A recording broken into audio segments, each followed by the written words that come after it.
Bien, vamos a mirar algunas maneras o unas formas, ¿cierto?, en las que podemos adoptar para enfrentar diferentes tipos de textos, diferentes modos eh, para leer y que esto va a determinar o va a ser determinante a la hora de conseguir mayor efectividad en mis estudios. Entonces no olvidemos que los estudiantes deben apoyarse, ¿cierto?, en la lectura comprensiva para tener una eficacia en su rendimiento académico.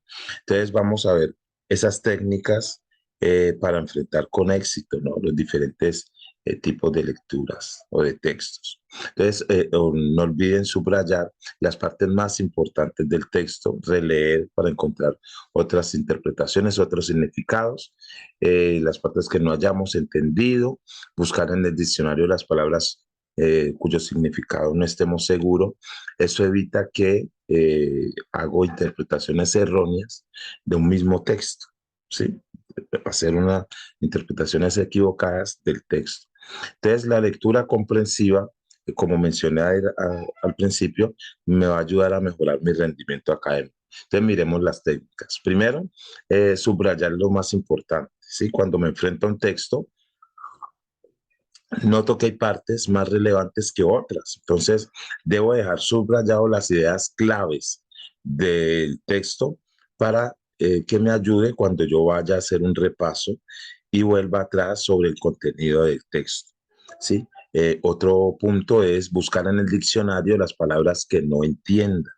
El lenguaje puede deparar algunas trampas porque puede ser, hay significados que presentan doble sentido, ¿no? Y que según el contexto, entonces, aunque el contexto comprenda todo el texto, siempre puedo hallar palabras cuyo significado me resulten desconocidas.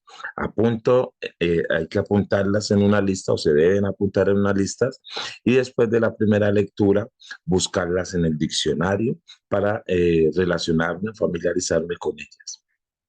Haz notas al pie, importante. Fijar conceptos de un texto puede dejar notas en los márgenes y al pie de la página. Estas notas hay que sintetizar, ¿no?, la idea principal del texto y razonar, ¿cierto?, Eh, sobre eh, o identificar los razonamientos que el autor ha empleado para desarrollarlas. Bien, otro punto es mm, elaborar, por ejemplo, un esquema, ¿sí? La importancia del esquema o de este esquema en el que yo voy a ir mirando cuáles son esas ideas. Entonces, muchos estudiantes consiguen mejorar o comprender mejor el texto haciendo un esquema de ideas principales del autor. Sí, porque el esquema facilita el repaso y el estudio en la lectura o el estudio de las lecturas.